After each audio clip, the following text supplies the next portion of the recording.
Question pratique, je vous ai trouvé très sévère vis-à-vis de l'intermittence des éoliennes. Alors, parce que moi j'en ai 200 et quelques dans mon département, qui est un département rural, et où il y a encore quelques installations qui vont se faire. Je le traverse quasiment 3 ou 4 fois par semaine, avec une voiture d'ailleurs qui ne peut pas consommer 1,5 litre au 100. Et je les vois rarement à l'arrêt. Alors est-ce que je passe à des horaires où elles tournent systématiquement parce qu'elles m'ont vu arriver ou bien voilà. Je vais vous donner un élément de réponse. Il y a un chiffre officiel. Je vais vous donner un élément de réponse. D'abord, comme vous le savez, la production injectée sur le réseau est une fonction du cube de la vitesse.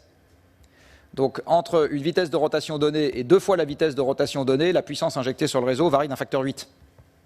C'est-à-dire si ça tourne 2 fois plus vite, c'est 8 fois plus d'électricité sur le réseau. Donc, c'est comme le cube de la vitesse du vent. Donc, et ça, c'est un truc qu'on a du mal à apprécier avec nos sens. Et la deuxième réponse... Ton petit vent marnais est moins intéressant que le grand vent Il n'est pas marnais, il est meusien. Non, mais alors effectivement, mais ça, il faudrait qu'on le fasse passer au niveau du grand public, parce qu'on est toujours pareil, on est dans la logique du tout ou rien. Soit elle tourne pas. Mais effectivement, si elle tourne pas vite, il y a le fameux facteur de démultiplication. Voilà un début de réponse à votre question.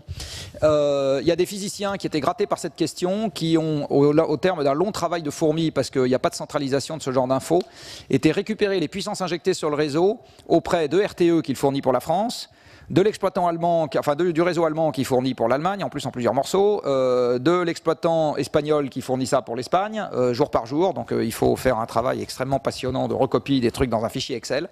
Et voilà ce que ça donne entre septembre 2010 et mars 2011. Avec un pas de temps qui est celui de l'heure, si ma mémoire est bonne. Donc vous voyez que, en gros, ou bien vous avez une dépression atlantique et toutes les éoliennes produisent, qu'elles soient en Espagne, en Allemagne, en France, en UK, etc. Ou bien vous êtes en régime anticyclonique et vous avez un peu de vent résiduel à Gibraltar, dans le couloir rhodanien, etc. Mais vous avez un talon et la puissance installée est là-haut. Donc ce que vous dit ce graphique, c'est qu'en moyenne, vous n'êtes sur ces 6 mois, vous n'êtes jamais à mieux que la moitié de la puissance installée.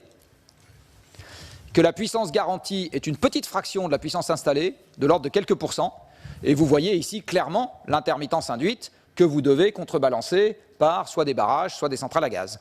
Alors les Espagnols ont choisi des centrales à gaz, ce qui maintenant leur coûte bonbon en gaz et en CO2. Donc en même temps qu'ils installaient 15 gigawatts d'éolien, ils ont installé, 20 gigawatts d'éolien, ils ont installé 15 gigawatts de centrales à gaz, et ils publient des très beaux communiqués de presse quand c'est l'éolien qui domine, mais enfin ils devraient publier 3 fois plus souvent des communiqués de presse en expliquant que c'est le gaz qui domine. Hein, ah bah oui, c'est exactement ça qu'ils devraient faire. Les Allemands ont choisi de compenser ça avec le charbon, et les Danois, ils ont fait un truc qui est absolument génial.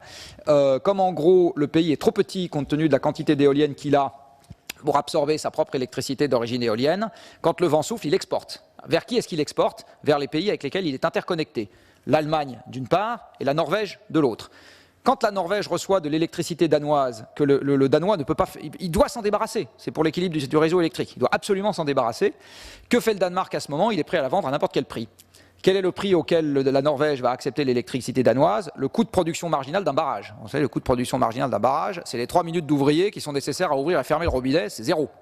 0.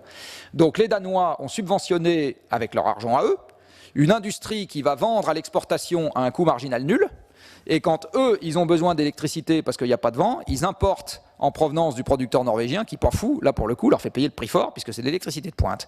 Donc le Danemark a bâti un formidable, et c'est pour ça qu'il y a eu la bronca au Danemark sur ces subventions à l'éolien qui ont été abandonnées depuis, tout simplement parce que ça revient à subventionner le producteur danois, le producteur norvégien qui possède les barrages. Voilà, donc les Norvégiens sont ravis et ils sont tout à fait pour l'électricité d'origine éolienne, tout comme du reste les vendeurs de gaz.